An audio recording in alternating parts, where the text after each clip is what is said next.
Uh, Hi, today we are meeting with a specialist from Argentina, Aldana Duhalde, and I will do a small presentation about her qualifications for today. But to remind everybody, this is for our class of PR visual communication, and this is one of the discussions in the series of discussions that we will have and we had with professors or specialists in the field.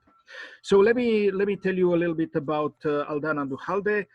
She is director of the Media, Art, and Childhood program at the Children in the Center Foundation in Buenos Aires, Argentina. And she's also a photographer, former developer, scriptwriter, and consultant, member of national and international juries in Argentina, Japan, Germany, the United States, Colombia, Brazil, Chile, Malaysia, and so on and so forth. She has created and produced content for adults and for children. She is a trainer of the formats Strong Stories for Strong Children in Prix Jeunesse International. Remember that last week we talked to Maya Götz from that festival in Munich. And she is she worked with Wadada News for Kids, right? It's not an Right. acronym. That's how you read it, right? Wadada. Guadada, yes, yes, exactly as you see it, and it's a way of saying hello somehow internationally, and it's a word that we picked because precisely you can read it as you pronounce it everywhere. Okay. She also moderates debates and workshops on media and children in university seminars and postgraduate courses in her country and abroad. She won prizes such as the ComKids Prix Jeunesse Iberoamericano and the Divercine UNESCO and the Japan Prize. She has been the content director of the public channel Canal Paka Paka until December 2019. Okay, Exactly. I explained to you who are or will be the students who, at least if they are not participating here, they will get a chance to see this recording on YouTube. It's an elective course that is taken by students who are studying public relations in our track of public relations, but also students in international studies, in integrative studies, or even an MBA student. So they are undergraduate and graduate students, mostly undergraduate students. Okay. Okay, so how do you want to do this? Do you want me to ask you a few questions? Do you want us to just listen to you giving us? No, I'm a journalist by definition, so my natural tendency is to start with questions, the other way around, because I want to listen to the student that is present there. What is his expectation on this world? Why is he interested in knowing more about communication, about power of images and sound, and how he imagined his life, telling him that I love my life. I love this. This is endless and it is very rich. So I would like to just to ask him what are his expectations about it, about this world, about this issue, about this problematic. And by the way, before he speaks, I wanted to tell you that he is a student in my international studies program where I'm the director. And he is Okay, originally from Nepal, where he worked as a journalist. great, super. So you know a lot already. Um, Not really, but yeah, I'm still learning. Yeah. But I know a little bit about media. Yes, that's for sure. So what do you imagine communication is for? It actually, um, what I think is communication is just like to build a relationship between individuals in like a basic level. But essentially, you can relate it in everything. The communications is between two individuals, and it goes on and on for like corporate house, like government to government. It's just like it's kind of bridge between the two objects. So that's how I take it as a communication. Yeah. Okay, well, I will take this word, a bridge that you appointed, address it to explain what we do. Especially, I will focus now, being you a journalist, me also, and trying to expand the term not only for two people, but talking about the bridge, that during that bridge, that we call also channel, many times, many theories of communication call it channel, that it can be, first of all, the most important thing is to keep in mind always, that is a construction. It's a construction from one people that send the information to another thing, people or institution that receive the information, or the aesthetic act or the aesthetic text. So in that bridge, in that channel that we build together, one extreme and the other, while we communicate, it can be lots of ingredients. It can be intentions, it can be noises, it can be interpretations, it can be sensations, it can be ideas, new ideas, assumptions, words in the middle. So the communication is something, from my point of view and many other authors, something that has to do with passion, with ethic, and also with obstacles, and with some kinds of things that can cross in the middle of this communication, that come from a third part that affects it. It could be very concrete. For example, your battery is over, or the noise, it's impossible because the noise of the wind is making the communication difficult, or could be a language that you speak in one language, me in another. And also, as concrete as that, it could be the point of view of each other, the way in which they were brought up, the context that they have, the objective that they have in that act of communication. So the communication is something dynamic, is something that can really change realities, because it can affect you in different way. I'm not saying good, bad. I'm saying can make you change the way you act, the way you feel, the way you think, and the way your life develops, and the community, and the country, and the world. So it's super, indeed, obviously now we know about the power of communication, and we know about how easy it is to influence and modify, and how difficult it is to influence and modify. So both things. The point that today communication that was supposedly monopolized by the media, I'm not talking about the big companies, I'm talking just about the media itself, went or became democratic because everybody could be the emissor, the sender of this message.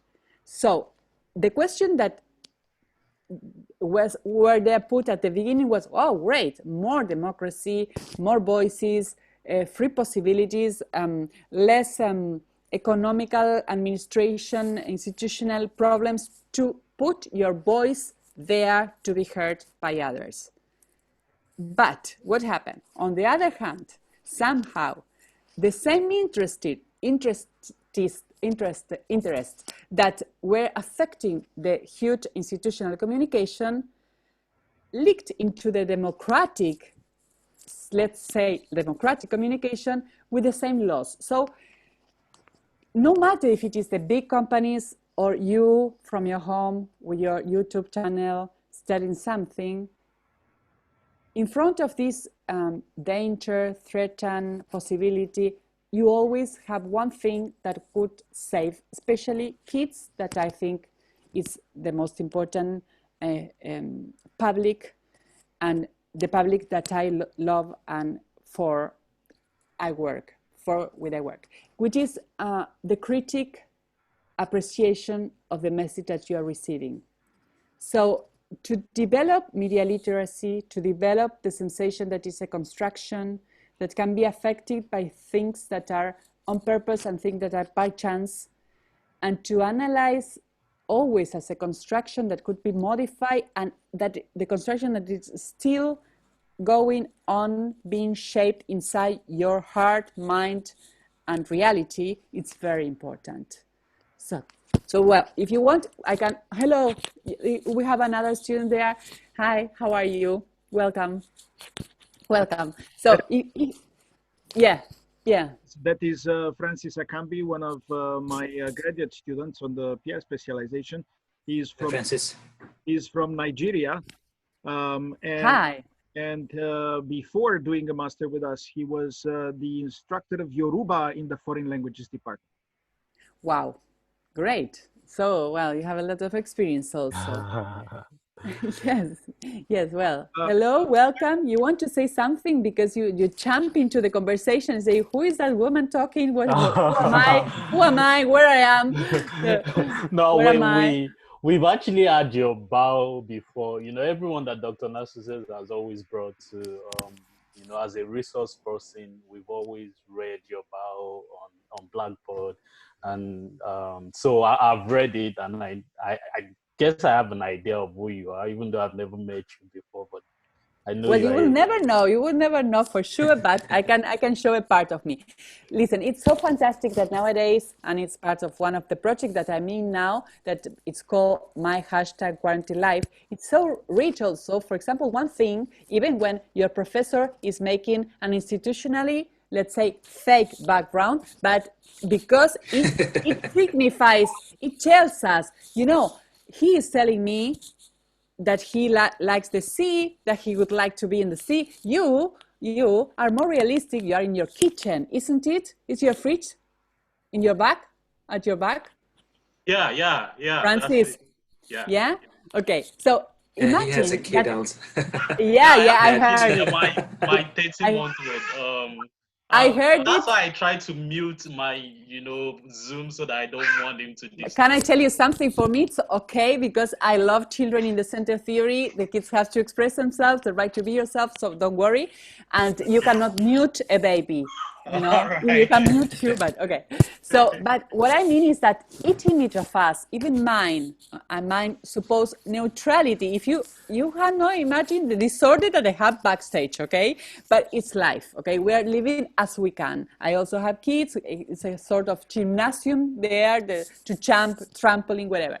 So, but each image speaks about our personality, about the role that we are assuming at the moment, because that's why I'm not in the kitchen and I don't have a background that is, I don't know, amusement park, because we are talking something. So it's very important to understand that everything communicates. For example, you communicate that you put, I cannot believe the quantity of things that you have a brand, I will not mention it, you have family, there it says family. So Yeah. I can really tell a lot about you, you know? I even know the milk that you're consuming, even when you're young. Okay? So on the other hand, I see the beach and I see him and I see him that he likes adventure, he has movement, he loves movements and wind and adventure and instability and putting in question many things. So this is my interpretation because I'm also an artist and I have my imagination and I can write a script out of these two images and the professor also. So this is very important in the audiovisual communication, that sound is fundamental, for example, and the value of the image. So if you can, if you allow me, I can share with you a PowerPoint so we can go through different aspects of communication. This PowerPoint belongs to a course that is called What Are the News for Kids calls, that has a theory behind, which is that people deserve to know, and that kids, children, are also people, of course, from the moment that they are born, and you really need to share with them information. I make a bridge or a link to the beginning of this conversation where I say that in the communication, especially in news, to reach the expected neutrality, in case that you want that, is super difficult. In normal news, imagine for kids, because for kids it's a specific expertise that you have to develop. But yes, you have to do it. Of course, to deal with your baby, Francis, it's difficult. I mean, many times you want him to shut up, it's difficult. But the key point is that they're worth it, okay? So kids are worth it. In media, kids are worth it. Of course, they ask yourself the maximum. Everything is like 10 times more difficult when it's about kids. But as we deserve to be informed, they also. Keeping in mind that the construction of the news is super, from my Latin American point of view and the books that I read and the experience that I have, almost impossible to be objective because always is told by someone in certain context, but you have elements and you have instruments and you have tools and methodology that helps you to be on the road of neutrality and be conscious at least that you are communicating also yourself and your point of view when you communicate the neutral news. Yes? So in that context of this course that has to do with developing news program for kids all around the world, we have one day that is the second day that I explain a case study. So I will share that with you. So we go and I want please you to interrupt me if you want, or to go through all the presentation and then arise all the questions that you want. Okay, let's see if it's easy. We are going to travel to my computer. There is my desktop. I think, if not, you can help me because maybe yes, you are sharing the screen. Okay, I'm sharing this, but I want to share a document. So you have to help me to share a document. Because I have there I have it here. Let's see if it's as easy as it is. This one is the case. Let's see.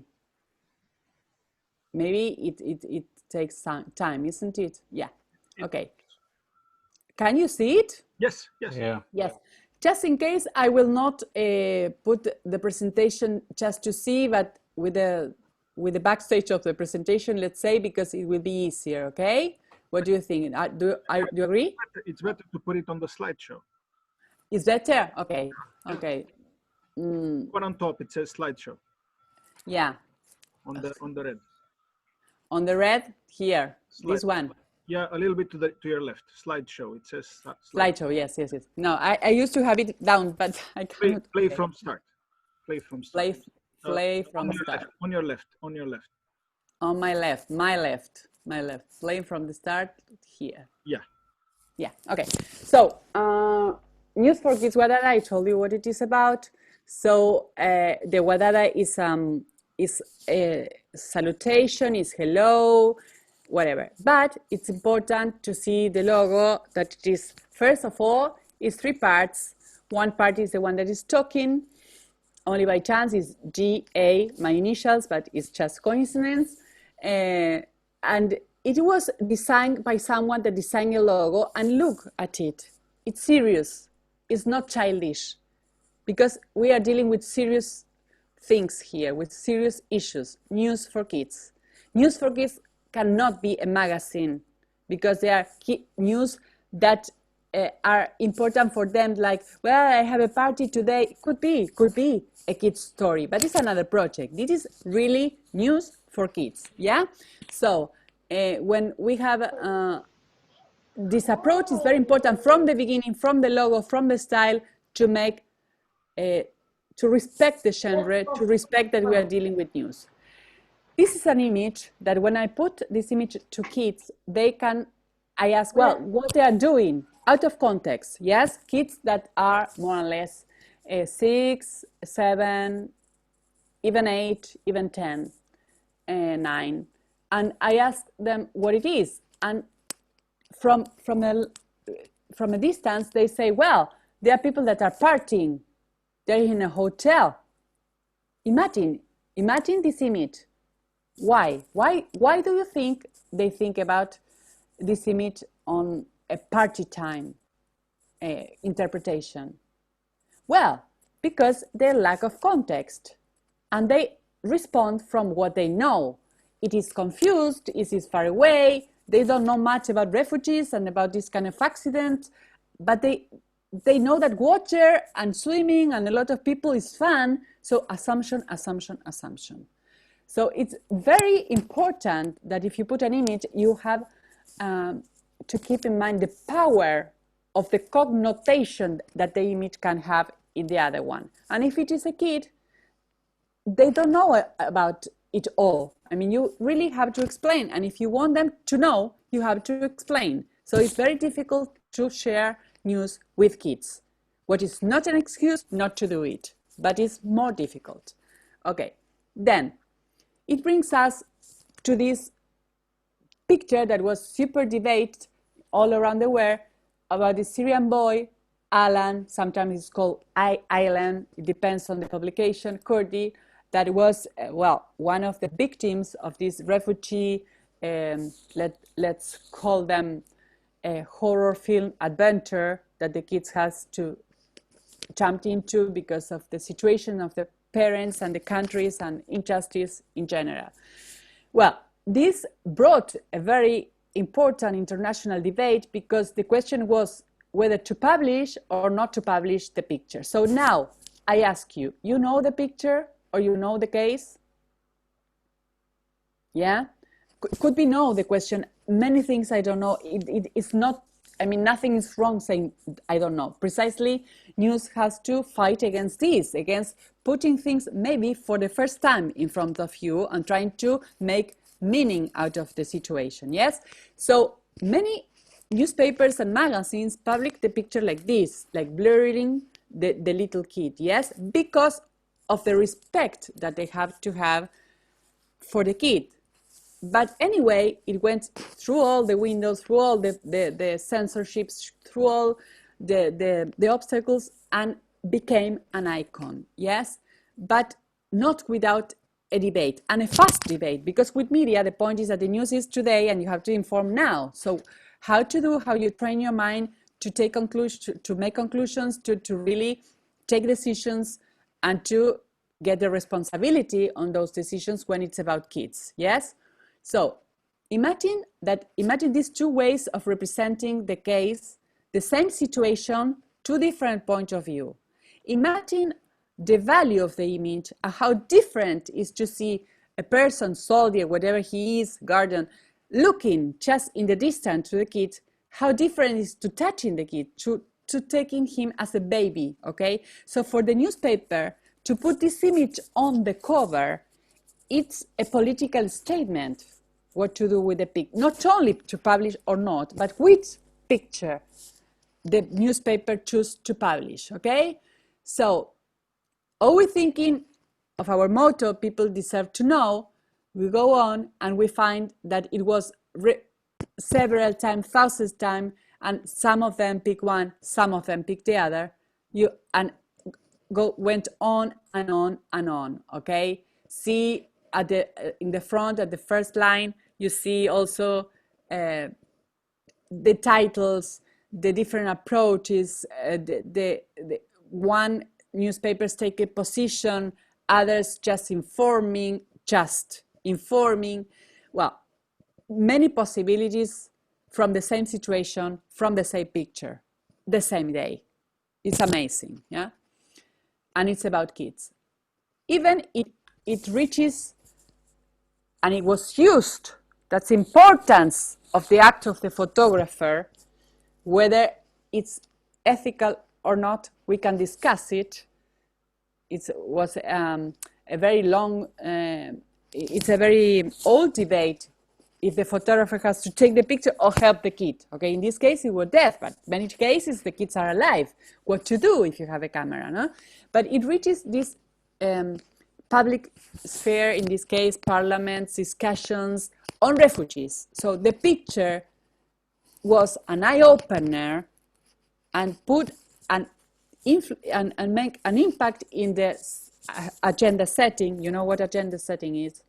Okay, I mean to underline and to spotlight an issue because of the picture, because of the strength of the picture. It was a problem that already existed and will go on existing. So how important is that picture to put again in something that is on the shadows? And the point is that there is a kid involved. So whether it's ethic or not is another discussion. and not only a kid, a deaf kid that cannot defend himself at all and has no idea that it is being used like that. But this arises the question, is fair to become with him an icon or not?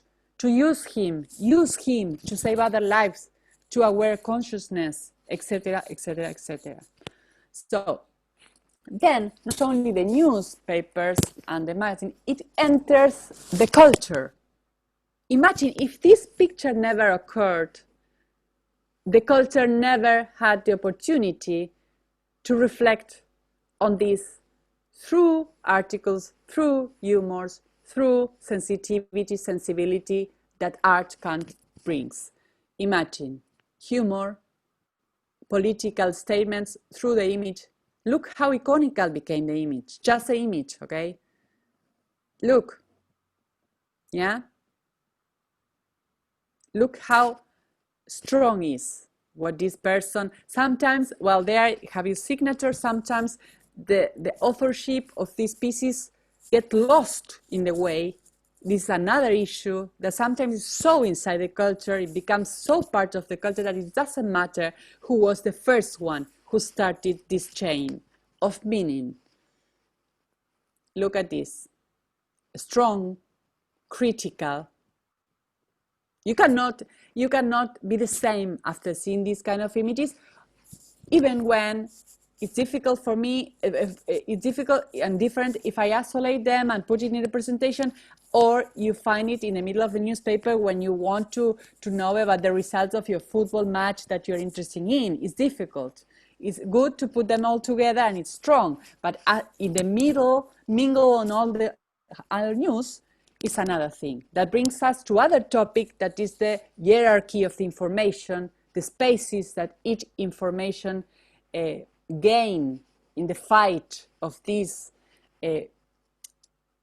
sea of communications of any kind that are attractive, and what is important for a message to go through all these competence and an opponent and really things where you choose from, and to pay attention and to put your eye in this image.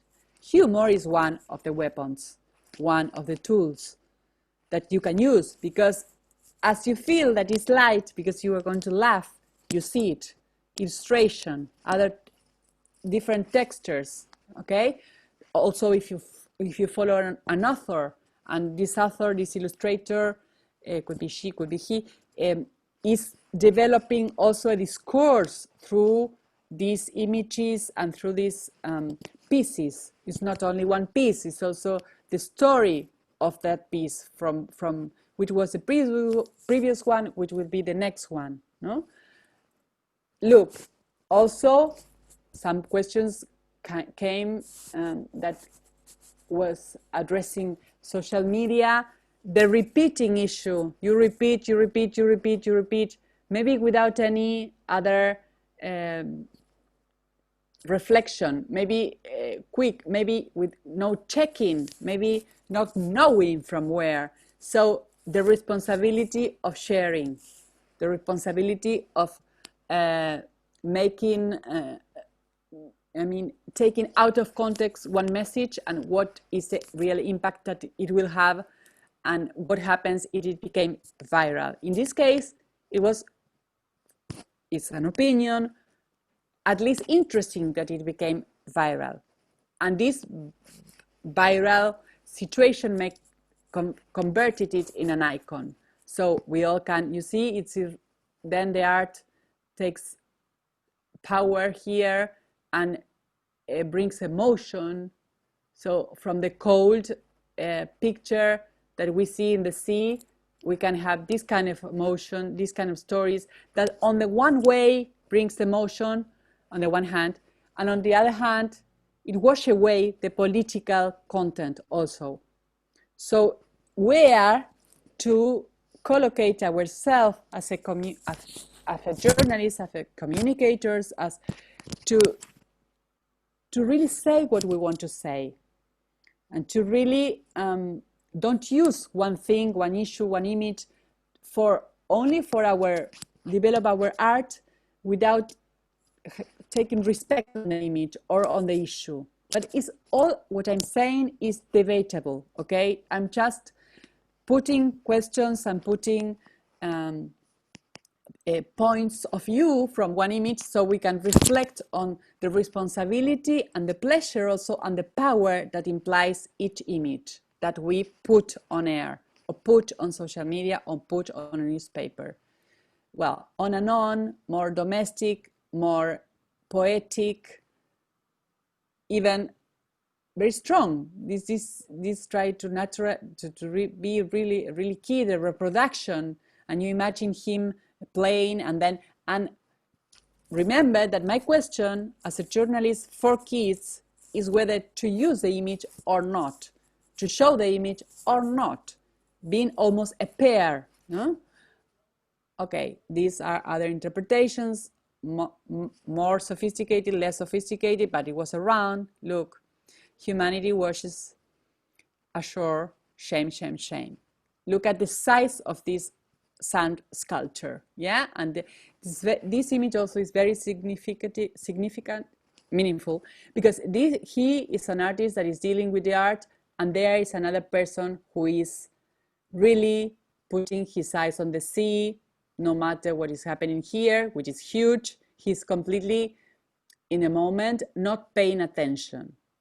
Also is an assumption, because he could be, I mean, a helper of this sculptor, that by chance he went there to pick water, to put more liquid into the sculpture. And we are saying, oh, he's not paying attention, he gives a damn. We don't know. We don't know. So everything in the image communicates, okay? This is, imagine, in the cities, imagine how strong it is, how strong it was, it became. And again, it started with the photographer, and it started, and the following step was for the newspaper to make the decision to publish this image. Huh?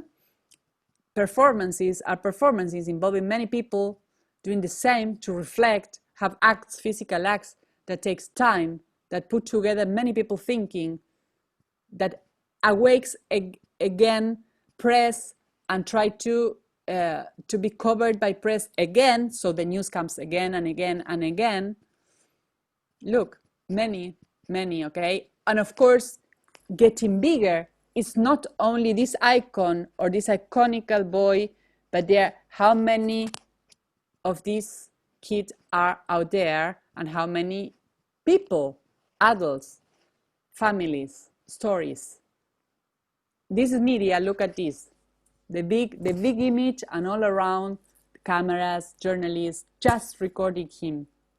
But this is also interesting, because here you can see how they are portraying, because if you know about communication, you know that the angle of the camera is just pointing one part of this boy, we don't have here a drum that is overseeing everything. So imagine that one is in the fingers, one is in the shoes, one is in the face, one is in the eyes. So it's also a reflection of not only that how little is pressed in front of these cases, but also how partial. There are segments that we can tell about this. All the things that are out of frame, that you are not telling in one news because it's impossible. But that's why it's important to have different voices, different perspectives, different media, different fonts, sources of information, because it's impossible for one source to complete the image, to complete the concept, to complete the news, the piece of news. This is accusing the photographer. This drawing is saying, okay, she did the wrong thing. She's putting him in more danger. Not only the boy suffered the death, the problem, the discrimination, the danger, but she's using, jumping into the boy, damaging the boy, damaging the image. Imagine that there are books about the image of the dead people in the Holocaust. I don't remember now the author, but there are many people that says that you cannot, the dead people also have rights. Dead people also have rights. So imagine these human rights, kids' rights, image rights. This is the photographer. I was wondering that maybe the previous one was a reference to the journalist woman who trampled Yeah, the exactly. guy with the kid when they were getting into Hungary. Exactly. Yeah, absolutely. Yes, you're right. It was a different situation. They were all running, and the journalist put a feet, and they fell. But this is very important what you say, because this is the intertext in this bridge. You know that it's very difficult to pronounce your name. Sorry, can you tell me your name again? You, the one that are enjoying the beach. Ekindra. Ikindra, because Francis Yes. is easier, but Ikindra, it's a beautiful Ikindra. name. Thank you. Yeah, thank But you. no, Ikindra was talking about Yeah. reach, and we were talking about all the difficult that can be in the middle. Imagine you know that case, but many people don't know that case, so they can feel they mix two realities. Yeah, they mix Right. the Alan Yeah. case with the other case, and how, which is the limit? Because in the end, the question is, really, was that boy there, or was put by the journalist that took the picture? That's why you were very well in bringing that case, because in that case they were shooting the camera here, but the ones who make the person fell was the journalist. So this is the very fine and sophisticated line that crosses ethical issues and the profession that we have, that is super complicated, because we can say, oh, what a bad person. But if this, of course, she was absolutely wrong, okay, from my point of view, but about the image, okay, maybe you're vulnerating this right, but you're bringing a lot of awareness, a lot of consequences, a lot of changes in the agenda setting, etc., etc., etc. So it's worth it. But you have to have the courage. So here is the journalist, the one that took the picture. Again, image signifies and means a lot. We all know which was the camera that took that picture, the brand. So everything is important, okay? So we can say, even, of course not, I don't believe, I hope not, but we can also say, well, Nikon is paying her. I'm imagining, okay, I'm imagining. But it could be, it could be. So it's not something that, all this is not an excuse not to do it, but we have to be aware, for sure, okay, of what we're doing. Okay, she will say, I will translate it. She says, quería mostrar el dolor que yo sentí. I wanted to show the pain that I felt. This is the justification why she took that image, okay? This is the name. Maybe someone can pronounce it better. Nilufer Demir. I will pronounce it in Spanish. That sounds like a Turkish name. Yeah, of course, because it was in that shore. Was the shore was from Lesbos in Greece. Exactly, in Greece, because they were traveling to they in the middle of the Mediterranean travesty, let's say, was there. So imagine, I cannot imagine as a mother what have been the suffering of this kid. Okay, so here it says to publish or not to publish. There are some people that consider this picture that is showing the morbid side of the news, the yellow news. You know what is yellow journalism? Yes, I imagine yes.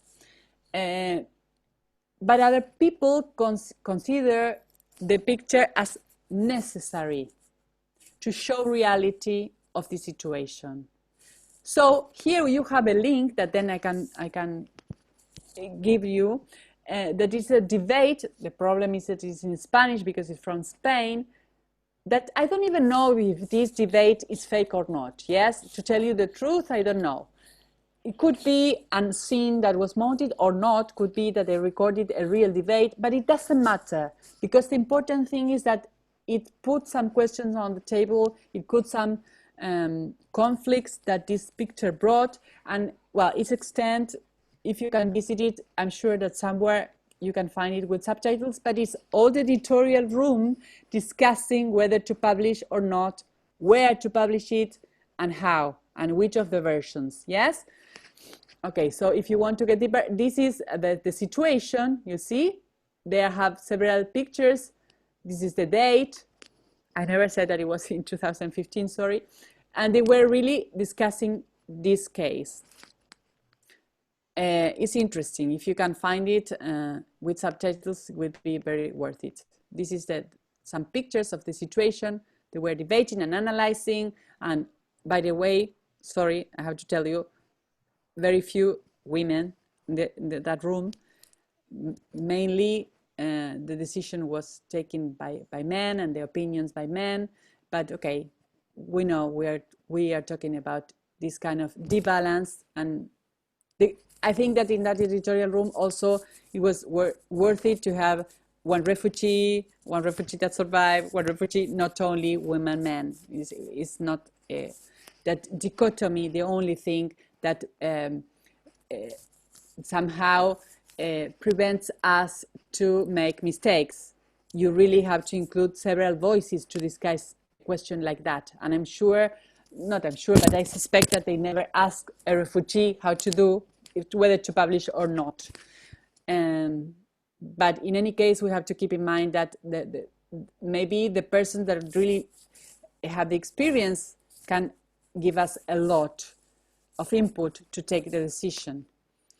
Well, they kept on, the director, you see a man, the chief, the photography chief in charge, then the director, the art director. Imagine all the people, all the roles in communication that we're discussing this picture, yes? Even when it is a fake, I don't know, I cannot ensure, but anyway, the representation text also would tell us a lot about the construction of the news.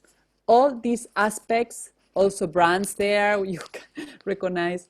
Then the sub-director of the newspaper, El Mundo, which is one of the most important newspapers in Spain, and then the director, another director that is with information, and another director, one woman, that it is in pink, like me, okay, that is the chief of section in the international. She's the chief, she's a boss of this section, international section.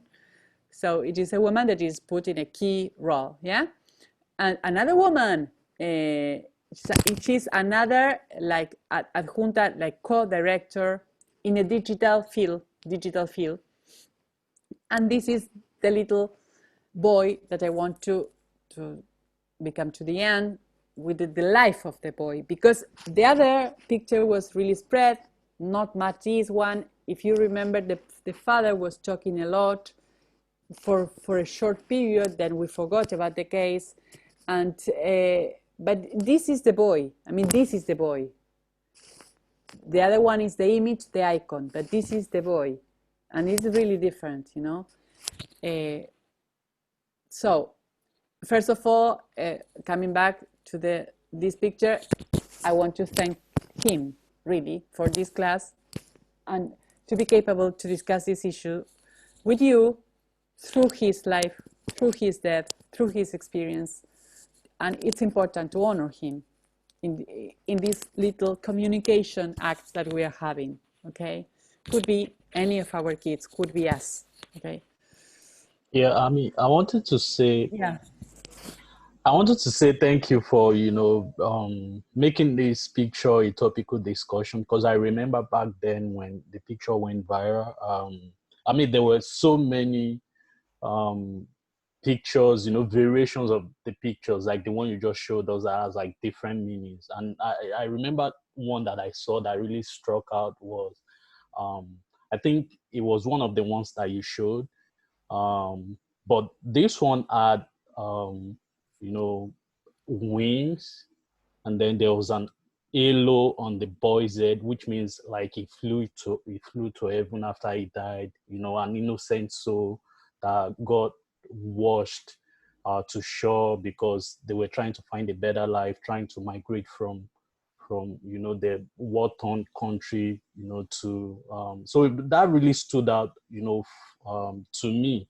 And I haven't even seen some of the ones that you showed, right now, but I don't think I've seen some of them, but I haven't seen, so many of them that you should ask different interpretations or backstory or what they wanted us to know, or what we know the picture is the primary, focus, but putting it in different variations, they wanted us to have an interpretation of what each variation mean. Like the one I just told you, the way I could interpret it was that the boy was, so innocent, and then is in heaven now. I'm sure that picture was directed to people of faith that, after you die, you go to heaven or something like that.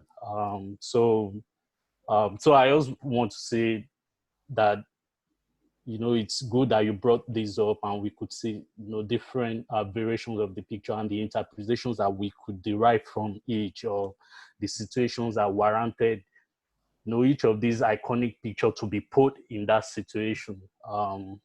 Yeah, so that's what I wanted to say. Well, thank you. Yes, it is, and it brings it.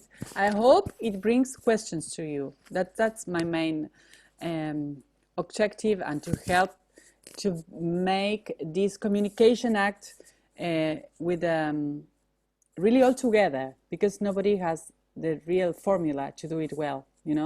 So which is the balance, which is the limit, which is the importance, which is the occasion, which is the context.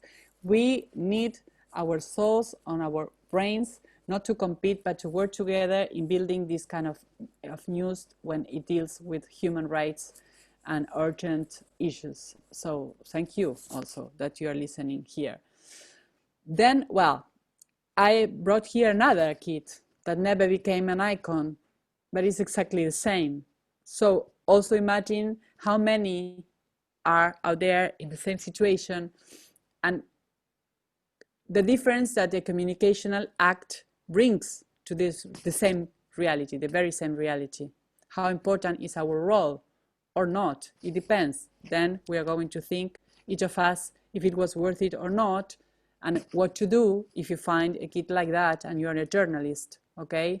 And of course, this could be any kid that you found. Well, many cases, many stories can be behind. Besides, we are assuming that he is a refugee, but could be a kid that was lost in a beach and ended here.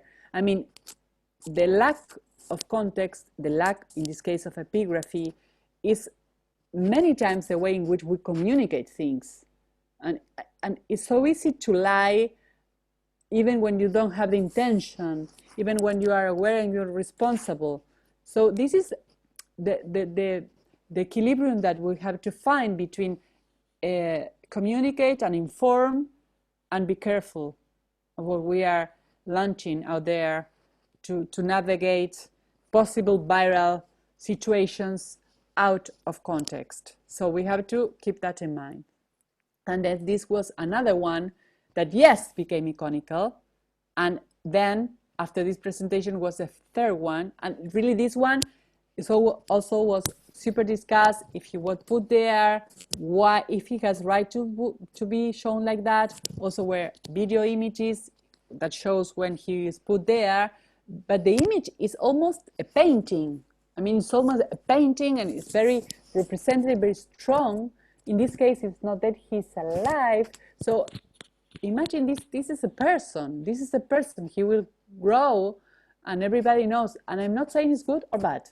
I'm just trying to reflect with you on that, no?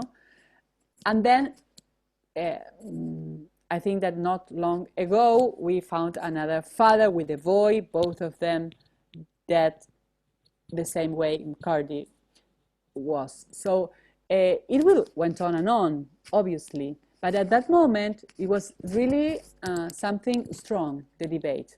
Of course, now we are in COVID, and imagine that this is, I don't know, page number 99 is something happens like that now. We have so many things to inform and so many deaths, and the concept of dying is in the hand of everyone, and we are all of, because at that moment it was, well, you die if you have to die. Now that we all have the death in our doors, in our cities, in our countries, it's very difficult.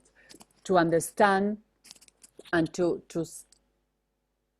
again, to what to show, how to show, what is crucial for information and what is crucial for selling a newspaper, what you need to know as a citizen, as a person, and how the information can make you act. In this case, they are protecting us or they are using us because we have, to begin with, the decision of the government, but then in the middle, in this bridge, also the interpretation of the mass media and how this information is handy for us, it's communicated to us, is shared with us. So in this, imagine all the decisions that we today are taking thanks of the information that we are receiving.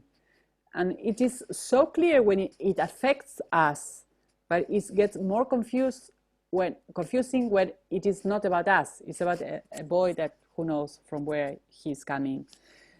So this is also important to experience in this COVID-19 time, how we feel about the information, when we feel that they are respecting us, the ones that have the information. What happens when you have to communicate, even in my case to kids, imagine worse, but in general, when you have doubts or the information is incomplete or the information is 1 hour one and the following hour is another one, is constantly changing. So, and you have not only your city reporting your country, but the whole world, and the statistic and interpretations and different ways of considering data. So I think that in that case, this is a very special moment to analyze information. I know that we are involved and it's not easy, and we are really tired of talking and living in the COVID and whatever, but it's important to analyze the way in which media are dealing with information, and in my case, especially how the media turn more educational replacement of school than news reporters. This is also important, and it's an observation, because if you don't have the practice of news for kids all the time, we are going to respect this kid, thank you, and we are going to change the image because it's not enough, poor thing of him. But it's important, and I want to listen to you if you have other questions or you have reflect on how the COVID press is informing and how the kids are dealing with the information. The main source, I think, are parents, and then schools, and then peers, and then, but everything is mixed, you know. The kid is not alone in front of the computer. Some of your questions, the groupal questions, were about what happened with sex and internet and how to take care of the right messages. And I think that it's unstoppable. I mean, it's there and it will be. So the most important thing is media literacy, developing the critic thinking of the things that you receive from the very, very early age, to avoid stereotypes. I know that all the curriculum that you are learning there in this space is about that, diversity of source of informations. And in the case of sex, not to avoid the question, the important thing is that to consider that it depends on the case, because we have the kids, childhood, children, and each particular kid with his or her context, environment, and situation, and inner world, and inner experience, and personal history. So there you have to count that the kids are, as a colleague of mine, very important for me, Jan Bidenbolt, is always underlined, is the 5 P's, that it is that the kid is in the places, 5 places where the kids are formed, let's say, shaped, or they are in contact with and shape the world and decode the world from, that it is streets, well, first of all, home, streets, school, extracurricular activities like I don't know, painting, art classes, clubs, parks, and sports, of course, and then media. So there are 5 places, being very schematical, where the kids are taking information from their parents, their peers, their media, their places, the context, the feelings, the sensation. So it's not only that. Of course, it's something that many times they can accede to some information that is very strong, not only sexual, also realities. And for example, a war, when I have the responsibility of communicating a world that is happening, there are certain things that you have to take into consideration, like, for example, the sound. You can show images of a world, but for kids, if you put the exploding bomb and you really put the volume, as in an adult situation you would do in a news for adults, like very strong, because it's strong, because you have to provoke an impact. For the kids, it's horrible. It's a horror film. They cannot stand it because of the sound. And it's not said by me. Researches on sound says that the impact of sound is super important. So the image that he has of the beat, imagine if we're listening to the wind and to this, we were being completely distracted. So the sound is very important.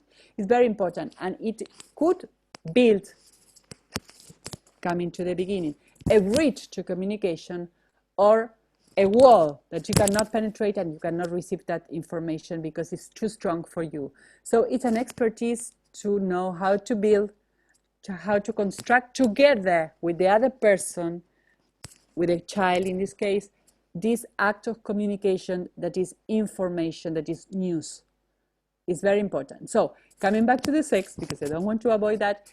Well, yes, it is out there, and I am really more worried about the things that are not there than the things that are there, because we cannot fight against that. But yes, we can produce other messages, other way of thinking, other spaces to think from the very early 80s, preparing these kids to choose and to decode and to know that they can. I mean, the curiosity, we cannot stop curiosity, and it's there. But yes, we can build some very strong notion that images are a construction, an interpretation. So yes, you can see by chance or not by chance, or looking for it, you are a teenager and you jump into porno world. Yes, but if you know that it's a construction, you even can laugh about it. I know it's strong, I know, but it's important that you know that it's a business, that it is out there, that love has another interpretation, that sex has another interpretation, that also is an historical definition, it's historical act, these circumstances is very complex, I know. But if you start from the very beginning, this critical way of seeing and watching and interpreting the images is important and is worth it. So for me, it depends on that. We cannot ban it. We cannot, and I think that fear, censorship, restrictions have all the contrary effect that we want to provoke. So I am more for going deeper into the thinking and the trust. If you can offer kids several things, and especially the joy of thinking and interpreting images and messages. So I don't know if you want to ask me something more that was out there, because there were so many questions, so really interesting, really super interesting, but they need a book to answer. It is needed a book to answer each of those questions. So I wanted to ask you something, because when I came for the first time in the United States in 17 years ago, and I was a graduate assistant, one of the professors in communication who was teaching a course on journalism was comparing in broad terms how they do journalism in Europe versus how they do journalism in the United States. And they said in America, in the United States, journalism is based roughly on violence, or is going around violence, and Europe is more going around sex. Uh, how Well, is it? How is it? How is it? You know what? Body image in the yeah. United States. I mean, that professor was showing us certain very serious German newspapers versus more dailies that were for popular consumption, and it was all the time about the girl that was almost naked presenting the weather on I don't know what section of page 5. The girl on Mhm. page 5 was presenting the weather, and oh, tomorrow it's going to be hot, and she was more and more undressed, and that would Yes, and the weather was going to be hot, and she was hot then herself. Yeah, right, I right, understand. right, right. But you wouldn't see something like that in the United States. But on the other hand, you wouldn't see somebody shot in the street with blood coming out of their head, in Europe. But you would be able to see something like that on the first page in a newspaper in the United States. So Yeah, I understand. I how understand your how question. how are things in Latin America? Well, in Latin America, unfortunately, a bit of everything. Okay, both things. But one thing I appreciate your question. Thank you, because it deals to another thing that is very incredible. Because when we start this training, every time and we say, well, we come to the definition of what a news is, what a piece of news, and we ask, well, what is news? It's not that easy, and you found a lot of definitions. But in general, even journalists, the last thing that they mention is business. News is business. So the key is that more and what it sells more in Europe or in America or in Latin America. Um, and this is the answer. I mean, the media wants to survive. The media is a business. The media needs to sell, to communicate. They're all columns of this construction that it is informing. I don't know if you're seeing all my there. I'm seeing now a computer. Yeah, that's it. So basically, it has to do with business. I mean, if it were independent, it would be more free not to fall into these uh, orientations to communicate, these images in these languages, body language. But on the other hand, we are so, I don't want to use the word polluted because it has a negative connotation per se, but we are so used to receive certain kind of things that even the independent media has to use these resources to call your attention. So it is like a circle that we cannot get out. So what is the way? Well, in trying to not to do the same when it is in your hands. I mean, if I have that decision. If I have to put a presenter in my news for program for kids, I will make a casting and really I will pick a person who I consider that without denying that is a person that has a sexuality, whatever it is that he or she or this person picks or chooses in life as an identity, gender identity, I'm communicating. So I don't want to attract my public because of the sexuality of this character. But yes, I want him or her or whatever identity this person picks because of the charming of the yes, histrionism and the especially the capacity of interpreting the news, of being attractive but neutral, be clear, be communicative, that you feel that this person cares about what he or she is communicating and is making an effort to reach your heart, your mind, your house, to teach you, not to teach you, but to transmit this piece of information. So yes, I think that it is something that it is a way out, but it is, if you have to take the decision, you can change things. Because everybody thinks you need this or you need that to sell. And why? They never try another thing. But you are pushed by the market and you're pushed by the habit of receiving news like that. But precisely what I love about working for kids is that you have the opportunity to start from zero. Not zero, the zero doesn't exist, but from the beginning. If you can transmit news from the beginning, and that kid sees a reference, a person to trust that is not dressed with a almost naked and is not presenting all the time violence, and this boy, girl, or whatever he finds himself is attracted by this news from the beginning, they will not need something else then.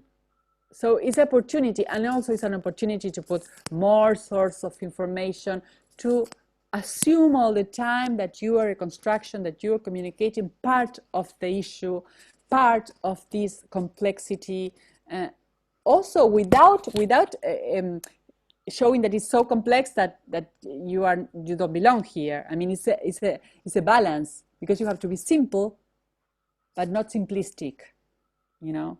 You have to communicate one thing at a time, but as your construction is week after week after week after week, you don't have to build that in one episode. You have been building the context for the news. So coming back to the Alan case, in my news program for kids, I could never put that image.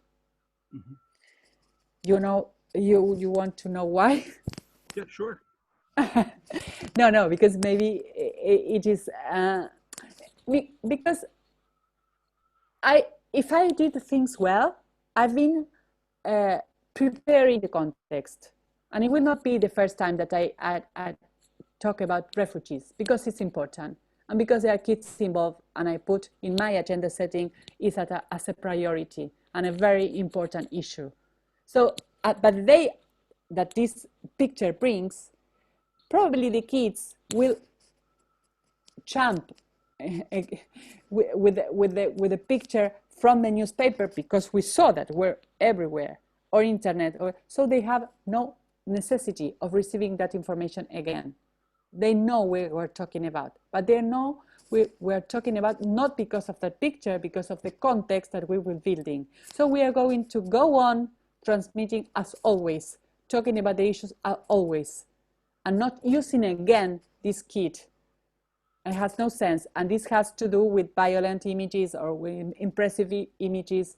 I mean, if it's not necessary, because you are building the necessary context, because what is necessary is the context to build that news, not the noise of this particular news, but the context. So this is an opportunity. News for Kids is an opportunity to make good journalism. It's such a pleasure to rethink how we communicate things and how we communicate information that is vital for us now more than ever. Mm-hmm. You were referring especially about what's going on in the classic media, right? Yeah. So one of my students was asking here, because, you know, I was watching yesterday a piece of news that was taking into account how many, and it's about thousands of newspapers in the United States that closed in the past 10 years. Thousands. Because nowadays anybody with a little bit of know-how and with a little bit of technology can become a citizen journalist, and that's the problem of nowadays, that everybody wants to talk, nobody wants to listen. You know, then if these are the methods that you are presenting of doing news in the classic media, would there be how do we make social media adaptable for younger kids? Social media. Yeah, well, the key point is the same, is media literacy. In this case, you have to, I mean, my approach is, and I'm doing a project that has to do with this, in this case of COVID-19 moment of very important necessity of information. In my case, I'm reporting things that are not precisely that are out of the media system, because images of kids are very difficult to find now because they are not in the street, they are not, so they cannot be used as always. Yes, but in this case, we are developing a project that is called my #quarantine_life. That is a space that you have also the link in case that they want to visit it, where the kids can do whatever they want in 1 minute, 60 to 90 seconds, and they can find their way. Some of them are very expert in communicating, so you cannot believe that they made that on their own. And actually, yes, they are. We communicate. We have a communication with them, with the family, of course, that agrees to this, and they are very willing to communicate and know the tools, the methods, the consequence of where you put the camera. Some of them make an edition, puts music, puts graphics, put a lot of things. So they are, because of the video game, because of the culture of solidarity, of finding response together in society, in community. I think that there is everything to win there. I mean, kids can communicate, they can go, but I think that for news, you need professionals that can go walk by the side of the kids, because the approach of my #quarantine_life is more documentary. It's what they are doing, not only precisely we try to avoid wash your hands and these kind of things, patronizing, and because precisely in the voice of the kid, it is could be relevant, could help sometimes, but it's not the only thing. Important thing to inform us also are emotions and sensations and ways of dealing with free time, school time, isolation, personalities, different cultures. So what we do now is, through this project, is building context to understand diversity, to understand that in the same situation and within the same challenge, which is stay at home, they have different approaches, different angles. So in the end, it's always the same ideology. It's always the same political statement. It's let the kids be, if in case of news, help them to build, especially the assumption and the consciousness of that news is a construction, a necessary construction, because we need news. That news is a right. So yeah, we cannot avoid that they communicate, but it's important to do at the same time, like if we're another river that comes together, that while they are building, we are like showing our experience and our responsibility in how important is to communicate things properly. I mean, if it's your opinion, say it's your opinion. If it is your piece of art, no matter what you present, it's okay because you're free. So it's again, it's a question of balance, and it's a question of offering different things and try to help them to discover and to follow them and to learn from them. Obviously, for me, it's a source of information, super rich. I mean, they have new narratives, they have new styles. Also, they repeat themselves, they emulate adults, but they are living that. As you say, media landscape is really changing. So digital and technological, it's obviously a reality, and it's not another reality, it's our reality. It's no discrimination between, imagine now, we are making a class. Never it would be possible without the technology, and it brings all together. I mean, the good things, the bad things, and you have to surf in the middle, okay? But for the kids, I think that the most important thing is not have prejudice, really to accept their aesthetic and their ways of telling, and not to be, I mean, really, I think that the variety is the things that we have to guarantee. The variety, that they can have access. We as parents and as journalists, we have to try to, while they are surfing, to present other alternatives that could be interesting and they don't know. because they are not out there. So we have to find our circuits to reach them, to observe them, to be with them, to accompany them, and to also to teach them certain things that they don't know, and they are good, and they will serve even for their way of communication. I mean, I think that the fusion of these kind of things is super rich. So I'm not afraid. I think that we can live together with both ways of communication. By the way, I wanted to observe that we are under the banner of a university in the United States, but we are all four from different countries. Oh, this is good. I love that. I love that. Not from the United States. But you know what? One thing that I want to say, Zorin, is that this is crucial what you're saying, because one thing that technology brought to us, thanks God or not God, whatever you believe in, is that there are no borders, no frontiers, no limits on for our message, for our expression, for our discovery, for our knowledge.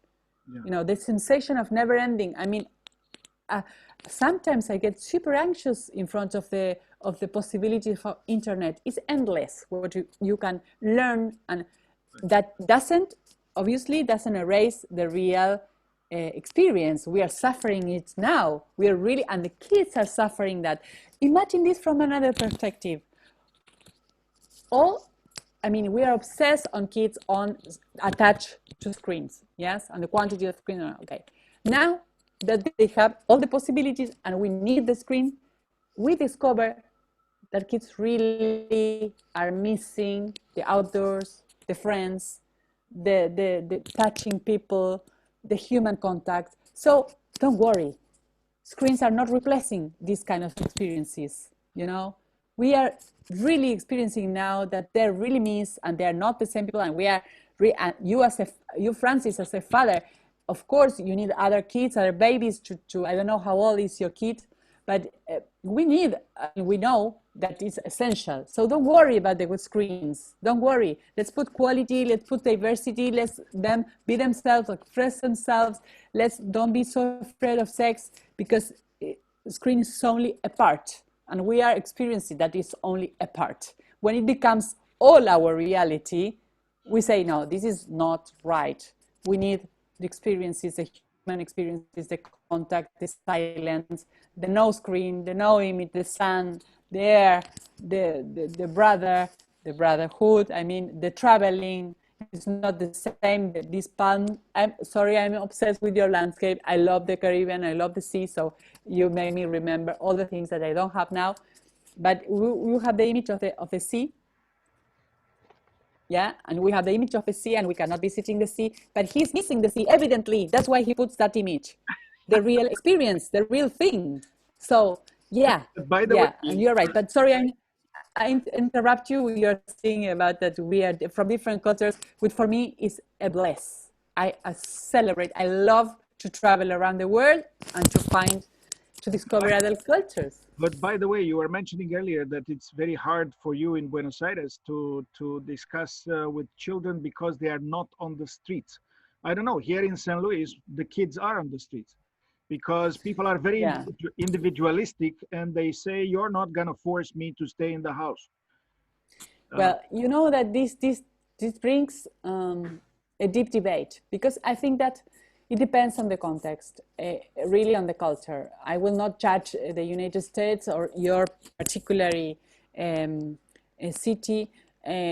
Many countries, I will talk in general, have what they call intelligent lockdown, which means that you are enough capable to determine your responsibility, and this virus will fight all together collaboratively. Not respecting your individual decision to go out or not, to use the cover in your mouth or not, but they trust that, again, a history of individual responsibility and the sensation of that the power is not in the big power, but in each of us, make us also more responsible. But it's a cultural question. I don't know specifically, and I don't dare to judge, if in your place they have this sensation of individual responsibility. Here, not. In Argentina, not. In Argentina, it's big, huge, the sensation that the big power will save us or not, will order us or not, will give us money or not, will put money in the culture or not. Is, I mean, the proportion of the responsibility that we put in the governors and the government is out of proportion. So here, yes, because if the ones that are ordering us doesn't say to us, we can collaborate, we can, but we don't feel that the decision is ours. I mean, many people, yes, but I dare to say, at least from my point of view, that, okay, I am grateful that someone is deciding, because I don't trust that we as people have the responsibility incorporated because of a whole history of not having the sensation that we are the power. Each of us are the power, and it has to be independent, autonomous, and we build something that is all together, where we have governors that administrate this power, because if not, it's difficult and it's a characteristic of the democratic system. But I mean, we as a people, as a country, we feel that, okay, we vote and they decide, and if we vote well, we will be well, and if we vote bad, we will be horrible. And if the majority, it's a decision of majority, half of the country, more or less, will be against. And we fight and fight and fight and fight, and we get lost, and in the middle, we lost the sensation of that each of us has a responsibility, and sometimes can agree with the government, and sometimes not. No matter what your party is, no matter, because you think of each particular decision. You don't take the whole thing as a package, as a whole. I believe in this.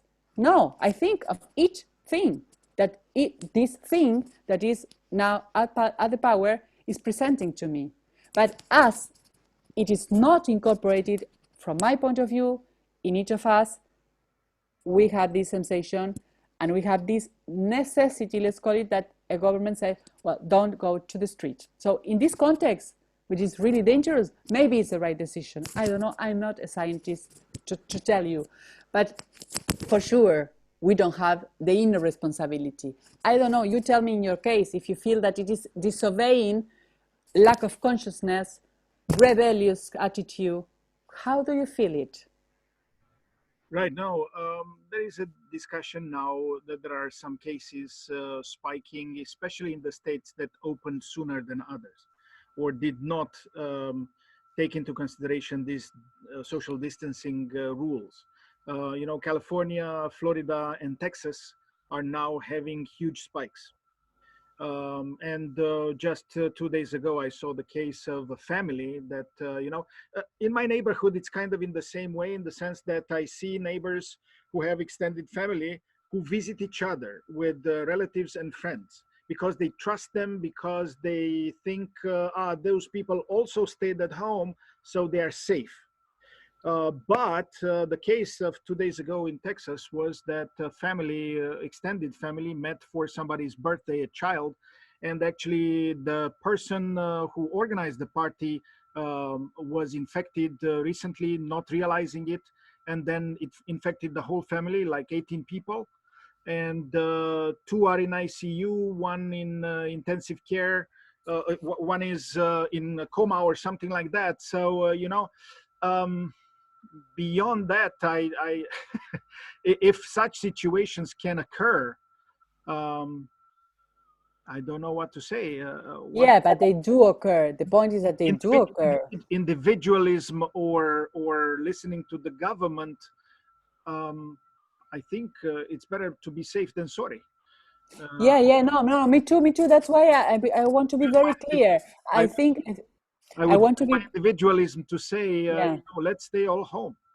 Yeah, listen, I want to be very clear. Here in Argentina, I think that, yes, of course, I absolutely back the stay at home attitude and be as careful as you can. I'm really isolating my kids also.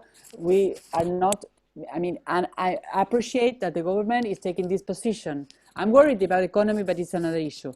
the point is that really here it would be impossible to trust in each other, and to this tragedy that you are depicting that happened, it will happen all around, and it would be really, and the capacity and this question of flattening the curve, it could be horrible if they haven't taken the decision so early here in Argentina.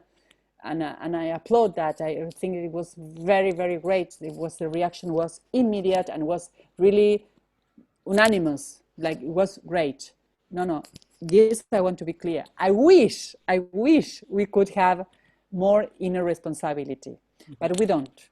So, and then we don't know the future. I mean, we don't know what will happen with the countries that were more loose or looser in the attitudes from the government and depend on individuals. We don't know yet.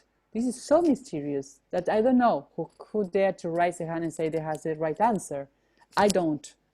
But yes, I think that to keep the communication aware of this open question is very important. Okay. Without putting confusion, but I think that at the moment it's very important, and you know that at the moment it's very clear that kids needs news for kids, because they're trying to inform, and we don't have people trained in informing for kids. And it's not about being a teacher. It's completely different. It's journalism for kids. It's very specific, you know. If journalism for adults is difficult, imagine for kids. So this is a very interesting moment to discover many things. One of them is that news for kids is something necessary for all countries in all times, not only through a crisis, you know. So, yeah. Aldana, I want to be respectful of your time. We've been talking almost for an hour and a half. Wow. Yes, it's almost 5 here. So I wanted to see if you have a question for us or for my students. Well, yeah, I will get advantage on this little last debate, and I would ask 2 questions to them quickly, but I need a very short answer. Yes, let's practice the I talk, and then when you talk, I cut you, but it's because of the shortage of time. What do you think about the picture? Could you publish the picture of the boy or not, and why? And would you prefer a government to be very strict in the stay-at-home mandatory, I mean, indication or not? Who wants to start? Okay, Francis? I can go. Okay. I can go. So the first questions of published pictures of boys, right? No, of this boy particularly. If you had been the director of the newspaper at the moment, or the website that deals with news, would you publish it or not? Yes, I do publish it because Why? It is necessary to inform people what's going on, and then people have right to get information. So it is better to let people know the right information in the right time. I have a little side question, is why you think that this, showing the picture, was in that case the best way of communicating that information? Because the incident happening just because of the reason. Why kids went there? Because it has a reason.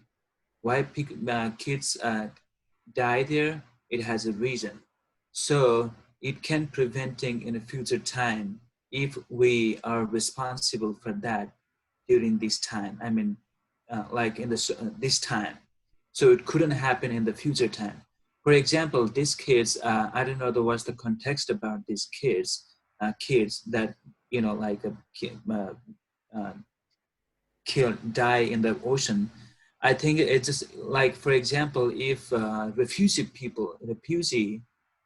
children were die in the ocean, so we have to think about that. We shouldn't let happen this again and again. So you feel that the picture is pretty strong to show that? Yes. So it is important to tell people, let people to know that kind of incident not gonna be happen anymore. Again. So And it you, is, it is, Francis? Yeah, but sorry, Yeah, sorry. yeah. Go on. I mean, I actually want to be sure that I'm right about the context of the picture. Is it the picture was when you know a family from Syria was trying to, Yeah, they were right? on one of To, those dinghies to coming get Italy. from. Yes, because I wanted to be sure yeah. that I'm right about what I thought the picture was. Yeah, Because I remember yeah, when yeah, it yeah. became viral, I read about it. But So you see, it's interesting. Sorry, it's interesting what you're saying because you remember the picture, but you don't remember the context. This we have to keep in our minds. Huh? So yeah, yeah, I that's get. what I try to say. If this is the from refugee things, like if the people wants to go somewhere else just because of the whatever reason, and then that incident occurred just because of that, that we have to let the people know that kind of incident gonna never happening, because we as a human being have a responsibility to protect kids, you Yeah, know. yeah, So I I know. think that's the only way we can, you know, like give information, only way we can protect our kids, or I mean our kids in the from the world. So I think we have to give information or make aware people, and Yeah, then let yeah, that of happen. course, of course. But Francis, what is your Yeah, decision? yeah. I mean, I feel the same way that a Kindra feels. I mean, knowing the context of the image, the picture, I think I would use it to, stress the importance of how war affects families. I know they were trying to find a better life. People, like, I'm from Nigeria. Nigeria is in the African continent. People migrate, dangerously, like you see, and they drown too.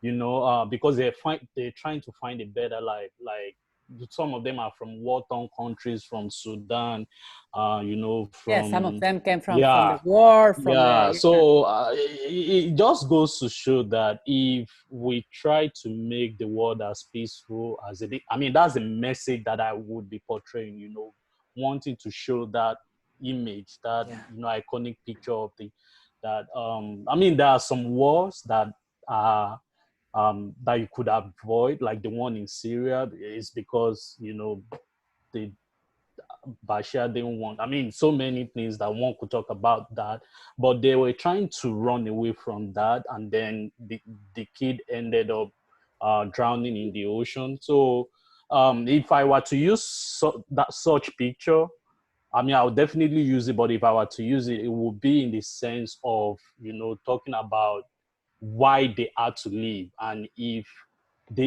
what is happening in their country isn't happening, they wouldn't have the need to leave, and then you wouldn't have to see someone drowning. Yeah. So yeah, so I mean, I'll definitely use it, but it Yeah, depends on but the you, story that I write yeah, about it. exactly. You are saying now that, of course, you will use it to call attention, to be iconical, as we see, but also it needs the context. It Yeah, needs the piece. It needs the I mean, the horality of a news reporter or the context of a piece written. Okay. And what about the second question about what could you okay, do you want to feel? go, yeah, yeah, first, yeah. Francis? Sure. No, no, no. You can Oh, go. okay. Okay, yeah, I agree with whatever government or expert try to implement stay home order. I think we have to go with that, just because we, I mean, we don't know the how virus. I mean, right now, now we know a little bit about the virus, but we don't have a many information that expert has. Like expert says that stay home, and then wearing mask if people has to go outside, and then doing like protective gear is essential. If that suggested by the expert, I think we should do that, and then we have to follow that. I mean, um, in experience here in the United States, and then also where I'm from, Nepal, like I can see such a different perspective. Like in Nepal, we have a kind of like low cases so far. I mean, it's been like a 5 month. It's, you know, like starting new cases that time, and then nowadays it is still increasing. Like it's it's before 5 month, oh no, 4 month. There is one cases. Right now they have a 500 cases per day. Wow. It is still increasing, but within a 5 month, almost 4 month, it's kind of flattening. But here in the United States, like it's really spiking.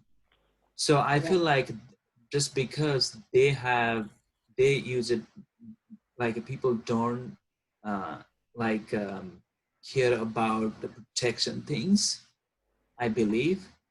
And then people in Nepal, they still, I mean, some people don't care, you know, whatever virus do, but some, like most of the people has really cautious about that. Yeah. So I think it's a more smart idea, and it is more smart to think about what expert says and what expert suggests to do this. Yeah. And to set that from the government down. I mean, to be clear, to have an order, to have Yes. the compulsory, and you have the obligation to stay home, Yeah. not the option. Okay. Right.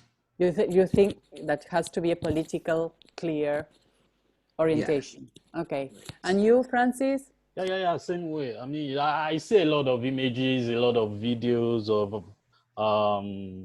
anti-maskers, people that do not want to wear masks, or um, protest against staying at home, and I just think about it like they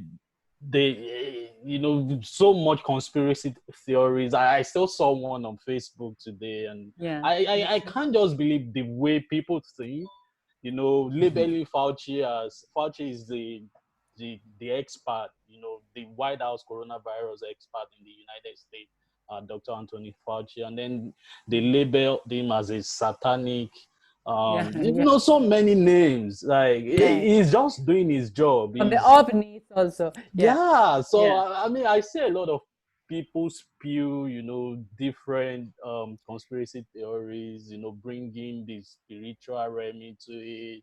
Um, that it's So my question, sorry, can be an endless debate yeah. because I want to close with something.